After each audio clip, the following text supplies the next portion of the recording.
अंधेरी रात में केतकी जान हथेली पर लेकर जंगल में भाग रही है। कोई उसका पीछा करते हुए अजीब सी आवाज़ निकाल रहा है। कुछ देर बाद पीछे से आने वाली आवाज़ बंद हो जाती है। हाँफते हुए वो एक बड़े गड्ढे के पास आती है। उसे लगता है कि उस गड्ढे से कोई आवाज़ निकाल रहा है। वह डरी हुई है। गड्ढे में देखने पर पता चला कि अंदर एक महिला है। वह मदद के लिए पुकारती है। केतकी को अंधेरे में ठीक से दिखाई नहीं देता। वह पास के पेड़ से एक बेल तोड़ लेती है और महिला की मदद करने के लिए उस बेल को गड्ढे में छोड़ देती है और आवाज़ लगाती है, बेल नीचे छोड़ी है, उसे पकड़कर ऊपर आ जाओ। उसने देखा कि महिला अंधेरे में बेल की ओर आ रही है। धीरे धीरे महिला बेल पकड़कर ऊपर चढ़ने लगती है। केतकी ने हाथ से बेल पकड़ रखी है और पैर किनारे एक पत्थर में फंसा हुआ है, लेकिन केतकी को वेली में कोई वजन महसूस नहीं होता। लेकिन महिला ऊपर आ रही होती है और महिला आधी बाहर होने पर केतकी अपना हाथ देती है। जब महिला उसका हाथ पकड़कर ऊपर आती है तो केतकी का ध्यान उसके चेहरे पर जाता है। कोई चेहरा नहीं, वो तो केवल ओबड़ धोबड़ जले हुए मांस का एक गोला, और उसका हाथ जो केतकी के हाथ में है उसमें से मांस बाहर गिरने लगता है और केवल हाथ की हड्डी का ढांचा ही बचता है। केतकी अपने सामने भयानक दृश्य देखकर चिल्लाती है और वो चिल्लाकर उठती है। उसका पति विशाल उसके बगल में सो रहा है। वह उसकी आवाज़ से जाग जाता है। उसकी हालत देखकर वह पूछता है, क्या हुआ? फिर वही सपना? सकारात्मक में केतकी ने सिर हिलाया। विशाल ने कहा, ओह, ये सपना तो हमेशा होता आया है। आप जाग गई हो तो तुम्हें जल्दी नींद भी नहीं आएगी। इस रविवार को डॉक्टर देशपांडे के पास चलते हैं, देखते हैं इस बार वो क्या कहते हैं। विशाल और केतकी की शादी 3 साल पहले हुई थी। वे दोनों एक दूसरे को तब से जानते थे जब वे कॉलेज में थे, और आगे चलकर जान पहचान, प्यार और फिर शादी में बदल गई।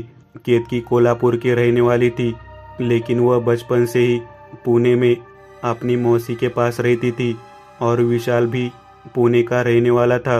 विशाल अपनी माँ और पिता के साथ उनके बगल में रहता था और उसकी दादी भी उनके साथ रहती थी। शादी के बाद केतकी भी उनके परिवार का अभिन्न अंग बन गई। दोनों अच्छी कंपनियों में काम करते थे। सब कुछ ठीक था, लेकिन उस सपने का एक अपवाद भी था जो केतकी को बार बार आता था। इसके लिए वो पिछले 1 साल से डॉक्टर देशपांडे से इलाज कर रही थी, लेकिन फर्क महसूस नहीं हुआ। हाँ, लेकिन उन सपनों की मात्रा थोड़ी कम हो गई है। रविवार को केतकी और विशाल देशपांडे डॉक्टर के पास पहुंचे। केतकी ने डॉक्टर को विस्तार से बताया कि क्या हुआ था।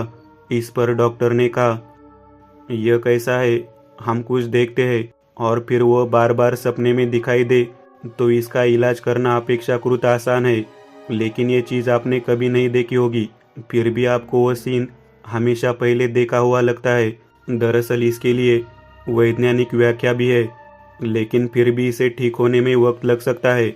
चलिए दवा में थोड़ा बदलाव करते हैं, फिर देखते हैं कितना इस महीने में फ़र्क अभी भी बना हुआ है। कुछ दिन बाद दिवाली आने वाली थी। केतकी पिछली कई दिवाली से अपने घर नहीं गई थी। किसी न किसी कारण से उसका जाना बंद हो रहा था, तो इस दिवाली पर विशाल ने केतकी को उसके घर ले जाने का फैसला किया। उसी के अनुरूप उन्होंने छुट्टियों की तैयारी की। 4 दिन के लिए केतकी के घर जाने का पूरा प्लान। अगले दिन सुबह वे पुणे से निकल पड़े। केतकी का गांव कोल्हापुर से कुछ दूरी पर था। लालपरी कोल्हापुर जा रही थी, लेकिन उसके बाद उन्हें जीप या टेम्पो जैसी गाड़ियों से जाना पड़ा। उन्हें कोल्हापुर जाने में शाम के 4 बजे थे। इसके बाद वे गांव जाने के लिए दूसरे वाहन की तलाश कर रहे थे, लेकिन लगभग 2 घंटे के इंतज़ार के बाद उन्हें एक जीप मिली। वे उस जीप में सवार हुए और अपनी आगे की यात्रा शुरू की, लेकिन कुछ दूरी के बाद जीप बंद हो गई। वे जानते थे कि इस समय कोई अन्य वाहन उपलब्ध नहीं होगा। उन्होंने बाकी दूरी पैदल चलने का फैसला किया। उनके साथ कुछ और लोग भी थे, लेकिन वे पास के गांव के रहने वाले थे।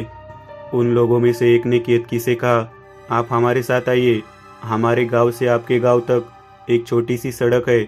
इस पर केतकी ने कहा, लेकिन मुझे वो रास्ता नहीं पता, यह मुख्य रास्ता पता है।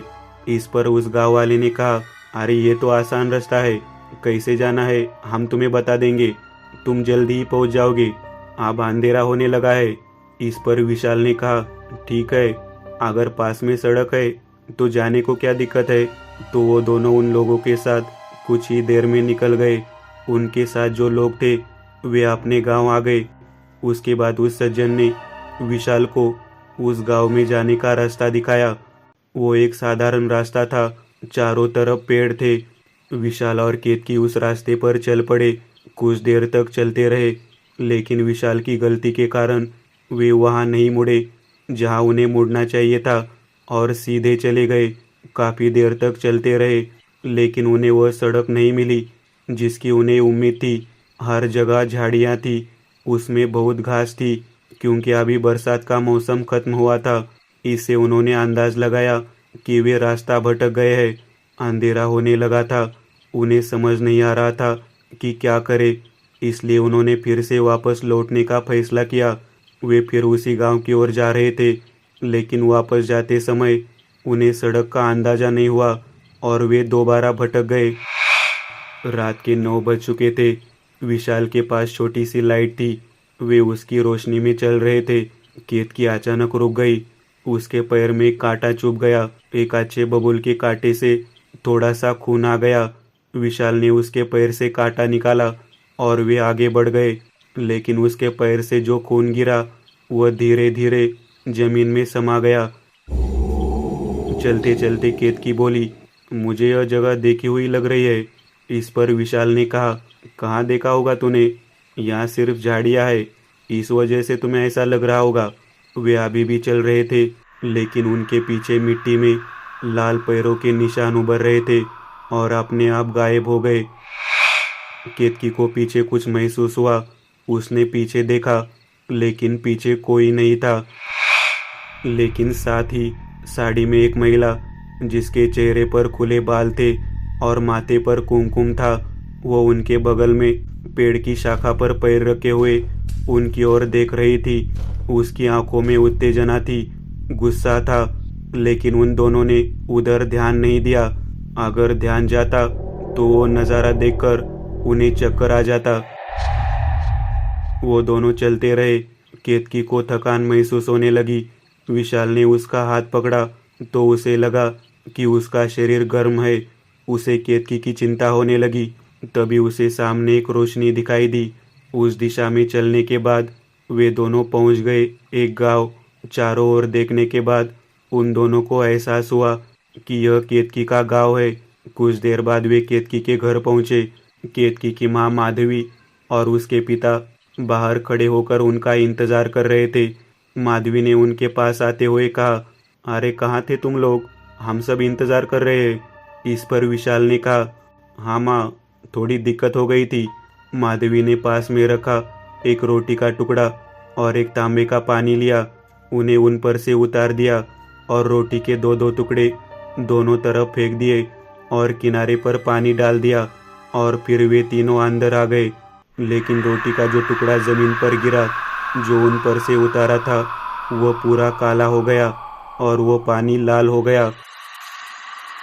तभी केतकी और विशाल अंदर आए। खाना और बाकी औपचारिकताएं पूरी करते करते रात के 11 बज गए थे। केतकी का घर गांव के पास के बाकी पुराने घरों की तरह कौलारू था। नीचे 4 कमरे और ऊपर माला। उनमें से एक में केतकी और विशाल सोने वाले थे। हर पुराने घर में बीम और छप्पर वाली छत होती है। रात को विशाल और केतकी नीचे गद्दे पर सो रहे थे। अचानक केतकी को अपने पैरों में गुदगुदी महसूस हुई। वह झटके से उठी। उसने अपने पैरों के पास देखा, लेकिन वहाँ कुछ भी नहीं था। महसूस हुआ होगा ऐसा सोचकर वह फिर से सो गई। कुछ देर बाद उसे फिर वही अनुभव हुआ। उससे पैरों में गुदगुदी हुई, स्पर्श से ठंडक महसूस हुई और वह जाग गई। उसने पैरों के पास देखा तो एक औरत बाल खोले बैठी थी और उसके बाल केतकी के पैरों को छू रहे थे। केतकी घबराकर उठ बैठी, लेकिन अब उसके पैरों के पास कोई नहीं था। वह घबरा गई और चारों ओर देखा, लेकिन वहाँ कुछ भी नहीं था। वह डर कर सोने लगी तो उसने तकिए पर सिर रख लिया और तकिए के पीछे से एक चेहरा उसके सामने आया। यह वही चेहरा था जिसे वह सपने में देखती थी। केतकी के मुंह से चीख निकल गई। विशाल चौंक कर उठा और बोला, क्या हुआ? फिर वही सपना? क्यों? केतकी ने कहा, नहीं नहीं, आप मैं उस महिला को यहाँ देख रही हूँ। क्या बात कर रहे हो? यह कैसे संभव है? तुमने सपना देखा होगा। केतकी विशाल को मना नहीं पाई तो उसने खुद को फिर से सोने के लिए मजबूर कर लिया, लेकिन उसे नींद नहीं आ रही थी। उसे कुछ अजीब सी आवाज़ें आ रही थी। वह अपनी आंखें कसकर बंद करके लेटी हुई थी, लेकिन जैसे ही आवाज़ बढ़ी उसने आंखें खोली। सामने का दृश्य देखकर उसकी आंखें खुली रह गई। ऊपर माले की दरार से साड़ी पहने 2 पैर बाहर निकले। वे लंबे हो गए और जमीन पर पहुंच गए और अचानक से गायब हो गए। केतकी के मुंह से कोई आवाज़ नहीं निकल रही थी। पास वाली खिड़की का शटर अपने आप खुल गया। वह पुरानी तरह की खिड़की थी जिसमें लोहे की सलाखें लगी हुई थी। ऐसी खिड़कियां जिनमें लकड़ी के दरवाजे होते हैं उन्हें शटर कहते हैं। खुली खिड़की से ठंडी हवा आने लगी तो केतकी ने उठकर खिड़की बंद कर दी और पीछे मुड़ गई। वही खिड़की का शटर फिर से आवाज करके खुल गया और उसमें से एक जला हुआ हाथ निकला और उस हाथ ने केतकी के बाल पकड़े। उस झटके से केतकी वापस खिड़की पर गिर पड़ी। झटके से उबरते हुए वह आगे बढ़ी। पीछे मुड़कर देखा तो कोई नहीं था। वह बहुत डर गई थी। उसने फिर से शटर बंद करने के लिए अपना हाथ बढ़ाया। उसी समय किसी ने उसका हाथ कसकर पकड़ लिया और अचानक हाथ भी आज़ाद हो गया। उस पर काले धब्बे थे। केतकी को कुछ समझ नहीं आ रहा था कि उसके साथ क्या हो रहा है। वह फिर से गद्दे की ओर मुड़ी। यह उसके लिए अगला झटका था। विशाल के बगल में एक महिला बैठी थी। उसकी पीठ विशाल की तरफ थी। उसके बाल उसकी पूरी पीठ पर फैले हुए थे और वो दीवार की ओर मुंह करके पैर मोड़कर उन पर हाथ रखकर बैठी थी। केतकी चीखने की कोशिश कर रही थी, लेकिन अब उसकी आवाज़ नहीं निकल रही थी। विशाल की चिंता में वो वहां गई। तभी महिला ने पीछे देखा। वही चेहरा था, बस जले हुए मांस का एक गोला, और एक पल में वो गायब हुआ। केतकी वैसे ही कमरे से निकली और वहां गई जहां माँ और पापा सो रहे थे। उसने दरवाज़ा खोला। वो हॉल में आई। हॉल में अंधेरा था। हॉल से वो माँ और पापा के कमरे में गई। अचानक टीवी चालू हो गया। टीवी से वही खस खस की आवाज़ जोर से आने लगी। वह घबरा गई और सबसे पहले टीवी की तरफ मुड़ी। टीवी में भी वही चेहरा था, लेकिन अब केतकी डर के मारे अपनी जगह पर जम गई थी। धीरे धीरे वह आकृति टीवी से बाहर रेंगने लगी। केतकी हिल नहीं पा रही थी। अब टीवी की हल्की सी रोशनी में केतकी को वह आकृति दिख रही थी।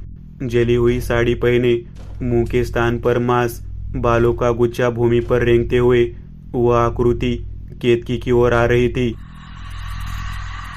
जैसे ही आकृति केतकी के करीब पहुंची, अचानक उसके बाल केतकी के चारों ओर घूम गए। केतकी उसके बालों में उलझ गई और धीरे धीरे उसकी आंखों के सामने अंधेरा छा गया। सुबह जब माधवी आई तो उसकी आवाज़ सुनकर विशाल की नींद खुल गई। उसे एहसास हुआ कि कुछ गड़बड़ है। उसने आधी नींद में माधवी से पूछा, क्या हुआ माँ? माधवी ने कहा, केतकी बाहर बेहोश थी। बहुत भ्रम है कि उसे क्या हुआ। विशाल जल्दी से उठकर हॉल में चला गया। केतकी सोफे पर सो रही थी। विशाल उसके पास गया। जैसे ही उसने उसे छुआ तो उसे लगा कि उसका शरीर गर्म है। तभी माधवी वहां आई। बोली, कुछ पता है दामाद जी, उसे क्या हुआ? ये यहाँ कैसे आई? नहीं माँ, मैं अभी जाग रहा हूँ, मुझे कुछ समझ नहीं आ रहा। केतकी के पापा ने कहा, चलो इसे अपने कमरे में बिस्तर पर सुला देते हैं। मैंने एक आदमी को डॉक्टर को बुलाने के लिए भेजा है। जब तक वह गांव के डॉक्टर को नहीं लाता, विशाल और माधवी केतकी को बिस्तर पर सुलाते हैं और फिर वो बाहर आ गए। डॉक्टर के आने का इंतज़ार करने लगे, लेकिन वहाँ केतकी की अचानक आँख खुल गई। उसकी आंखें लाल थी। वो उठकर बैठ गई। उसके हाथ पैर वही मुड़ने लगे। उसका आकार अजीब था। तभी डॉक्टर आ गए। विशाल उनके साथ अंदर आया। सामने का दृश्य देखकर चौंक गया। केतकी की आंखें खुली थी। उसकी टड्डी बिस्तर पर थी। उसकी पीठ गद्दे से 45 डिग्री के कोण पर उठी हुई थी। उसकी बाहें पीछे की ओर थी और उसके पैरों का आकार अजीब था।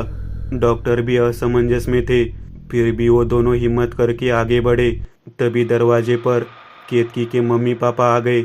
डॉक्टर ने केतकी को सीधा करने की कोशिश की, लेकिन कुछ नहीं हो रहा था।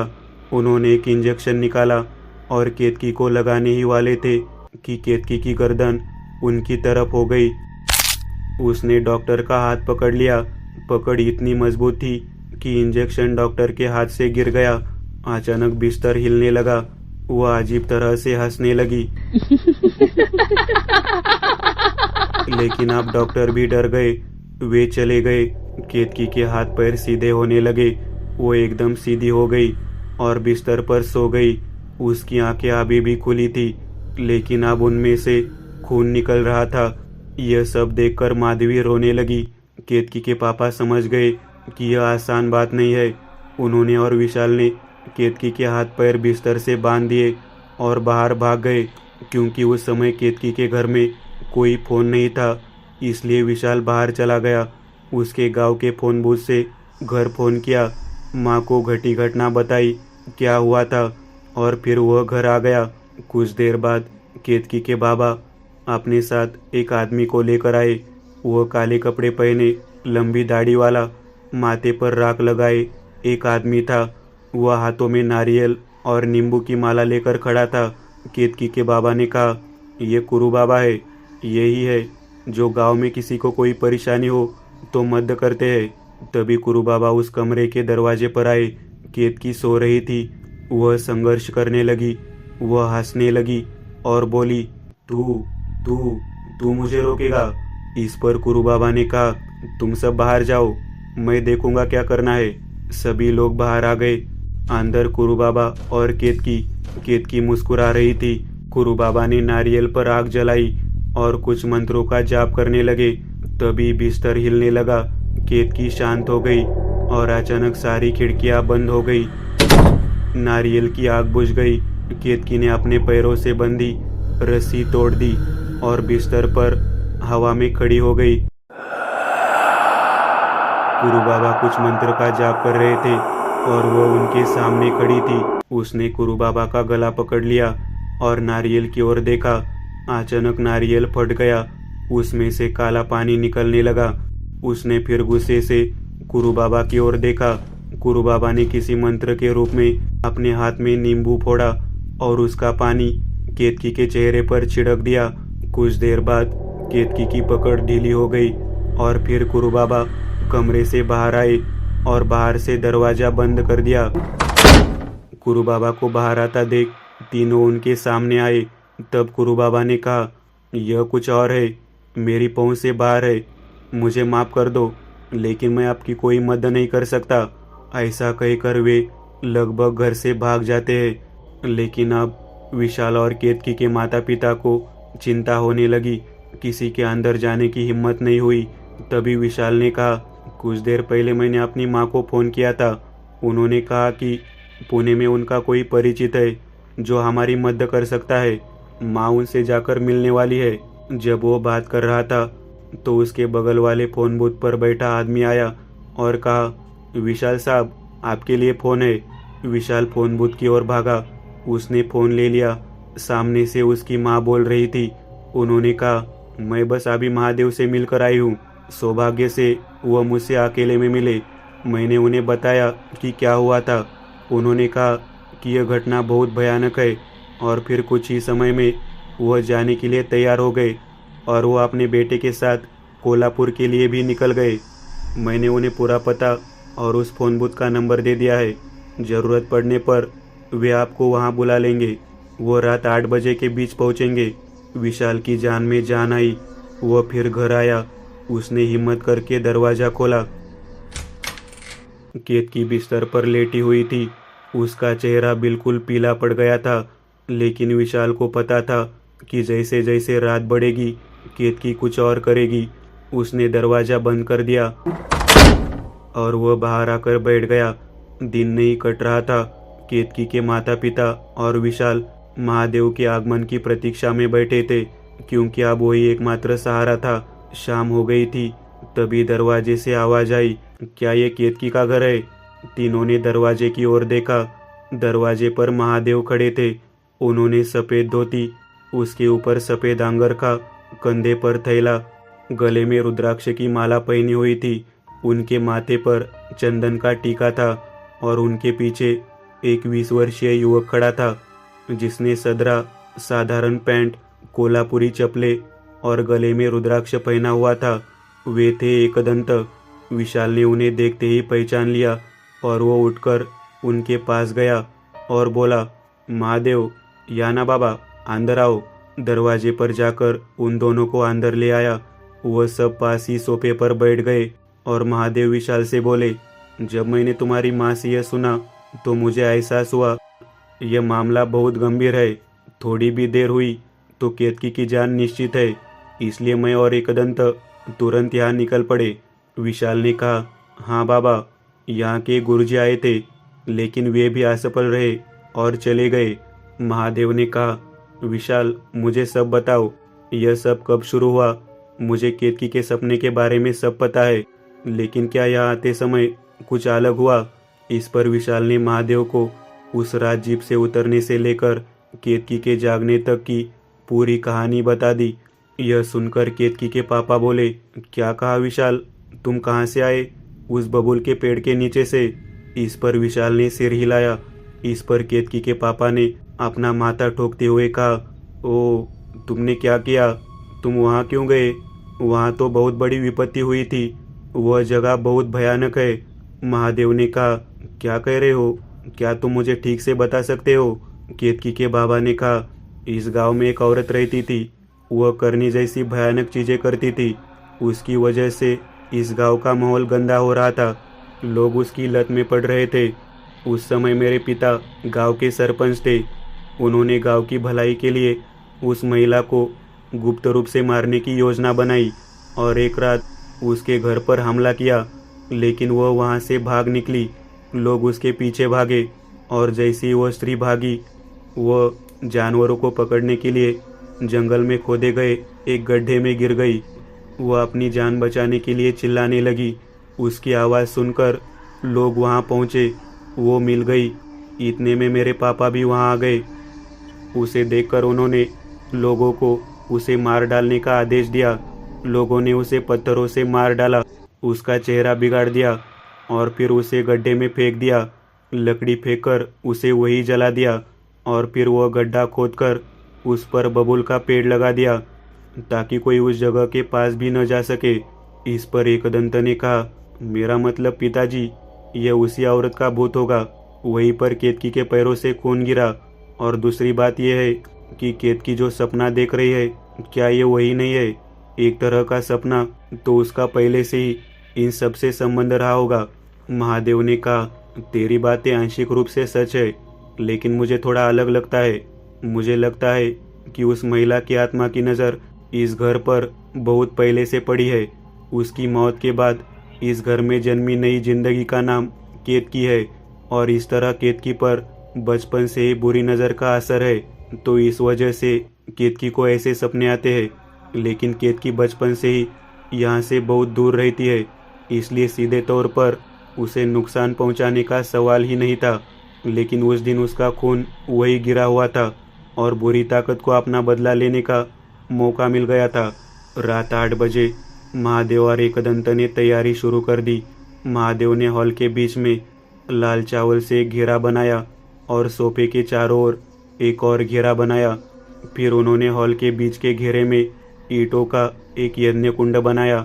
उसके सामने एक तांबे का कलश रखा हुआ था। वो ढक्कन वाला एक अलग कलश था। उस कलश में जल डाला और फिर केतकी की माँ और पापा से कहा, आप दोनों सोफे पर बैठ जाओ और जब तक मैं ना कहूँ वहाँ से उतरना नहीं, चाहे कुछ भी हो। आप उस चावल के घेरे से बाहर मत आना। और फिर उन्होंने विशाल के माथे पर एक शेंदूर लगाया और कहा, यह शेंदूर आंजनेरी पर हनुमान की मूर्ति के पैर पर का है। वो बुरी शक्ति अब तुझे कुछ नहीं कर पाएगी, लेकिन हमें तुम्हारी मदद की ज़रूरत है। तुम और एकदंत को अंदर जाना होगा और केतकी को बाहर लाना होगा। वह तुम्हें परेशान करेगी, लेकिन तुम्हें उसे इस घेरे में लाने के लिए जो भी करना होगा वह करना होगा। एकदंत ने भी वो सिंदूर लगाया। एकदंत ने भी वो सिंदूर लगाया और फिर वे दोनों उस कमरे में चले गए। अचानक से केतकी हंसने लगी, लेकिन एकदंत के साथ रहने से विशाल को हिम्मत मिल गई। अचानक सारी खिड़कियां खुल गई, उनमें से ठंडी हवा आने लगी। वे दोनों बिस्तर के पास गए।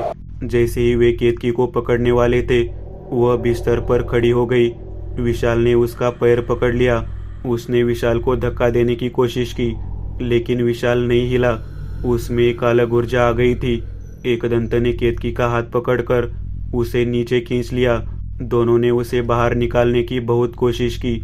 वह चीख रही थी, चिल्ला रही थी, लेकिन तब तक महादेव ने यज्ञ शुरू कर दिया था।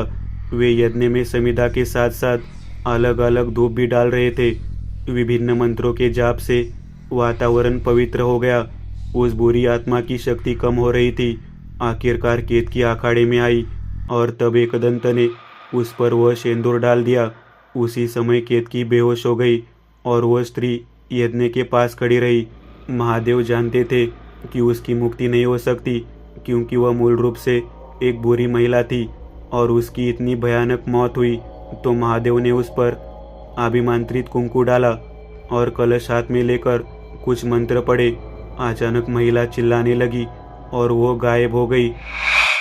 महादेव ने कलश को ढक्कन से बंद कर दिया, उस पर कपड़ा लपेट दिया और उस पर सिंदूर लगा दिया। और फिर महादेव ने उसे कहा, तुम अब अखाड़े से बाहर आ सकते हो। वह आत्मा अब इस कलश में बंद है। उसे मुक्त करना संभव नहीं है, इसलिए मैंने उसे बंदी बना लिया है। लेकिन मैं ये कलश अपने साथ ले जाऊंगा, इसलिए इस रूह से फिर से किसी को परेशानी नहीं होगी। केतकी के सपने भी आप बंद हो जाएंगे। और फिर अगली सुबह एकदंत, महादेव और घर के सभी लोग एक साथ बैठे थे। केतकी भी होश में थी, उसे थकान महसूस हो रही थी। महादेव ने कहा, अब सारी परेशानी खत्म हो गई है, इसलिए मैं और एकदंत पुणे के लिए निकलेंगे। मुझे यकीन है कि आपको कोई परेशानी नहीं होगी। सभी ने एकदंत और महादेव को धन्यवाद दिया और वे दोनों पुणे के लिए रवाना हो गए। पुणे आते समय कार में एकदंत ने महादेव से पूछा, बाबा हम ये कलश लेकर निकले, लेकिन रखेंगे कहाँ? अर्थात यदि कलश खोला गया तो हमारे महल में तूफान आ जाएगा। इस पर महादेव ने कहा, आप सही कह रहे हैं, लेकिन अब आपको एक बात दिखाने का समय आ गया है। वे दोनों इसी तरह बातें करते हुए पुणे आ गए अपने महल में। तब महादेव एकदंत को एक बड़े कमरे के पास ले गए। उन्होंने अपना हाथ कमरे की दाहिनी ओर रखा और कुछ दबाया और सीढ़ी का दाहिना भाग ऊपर उठ गया और नीचे की सीढ़ियाँ दिखाई देने लगी। महादेव ने एक छोटी सी मशाल ली और फिर वे सीढ़ियों से नीचे उतरे। उनके पीछे एकदंत भी नीचे आ रहे थे। एकदंत के लिए सब कुछ नया था। जैसे ही सीढ़ियाँ खत्म हुई, उनके सामने एक पत्थर का दरवाज़ा दिखाई दिया। इस पर उकेरा हुआ ईगल चिन्ह था। महादेव ने कहा, मैं अब क्या कर रहा हूँ, इसे ध्यान से देखो, क्योंकि मेरे बाद तुम्हें इस तहखाने के कमरे की देखभाल करनी है। तब महादेव ने गरुड़ का एक पैर पकड़ा और उसे बाईं ओर घुमा दिया। तभी वो पथरीला पैर राहत में बदल गया और फिर उन्होंने बाज की चोंच को दबाया। खड़खड़ाने की आवाज़ आई और दरवाज़ा एक तरफ हट गया। महादेव अंदर आए। उनके सामने एकदंत भी अंदर आए। महादेव ने किनारे पर टॉर्च जलाई। कमरा रोशनी से जगमगा उठा। एकदंत कमरे में देख रहे थे। पूरा कमरा पत्थर से बना था। कमरे के पत्थर के फर्श पर चारों तरफ कोनों से एक पीली लाल पट्टी खींची गई थी और कमरे के सामने के हिस्से में एक मूर्ति रखी गई थी। महादेव मशाल लेकर उस मूर्ति के पास गए और बोले, एकदंत, क्या इस मूर्ति को जानते हो? एकदंत ने उस मूर्ति को देखा और कहा, यह गंडभेरुंड है। महादेव ने कहा, हाँ, सही पहचाना। यह गंडभेरुंड यानी पौराणिक पृष्ठभूमि वाला 2 मुंह वाला गरुड़ है। यह मूर्ति अपार शक्ति का प्रतीक मानी जाती है, लेकिन इसकी पूजा कहीं नहीं होती।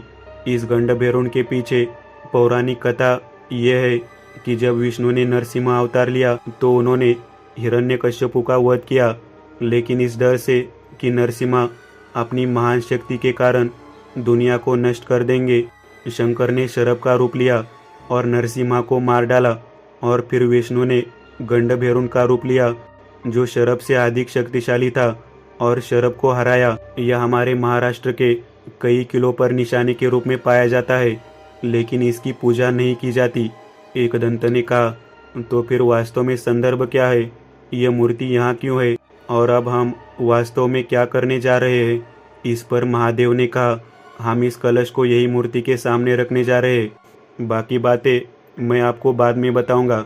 अगर एक दिन में ये सब बता दिया तो आगे की बातें आपके लिए पचाना मुश्किल हो जाएगा। एकदंत के मन में कई सवाल थे, लेकिन महादेव की बात का मतलब वह समझ गए कि अगली बार जब वो यहाँ आएंगे तभी निम्नलिखित बातें सामने आएंगी। एकदंत के महल के इस तहखाने के कमरे के बारे में अभी और भी कई रहस्य है जो सामने आएंगी। धीरे धीरे आप भी उन्हें सुलझाएंगे। और हाँ, एकदंत की रहस्यमय यात्रा अगली कहानी में यूं ही जारी रहेगी।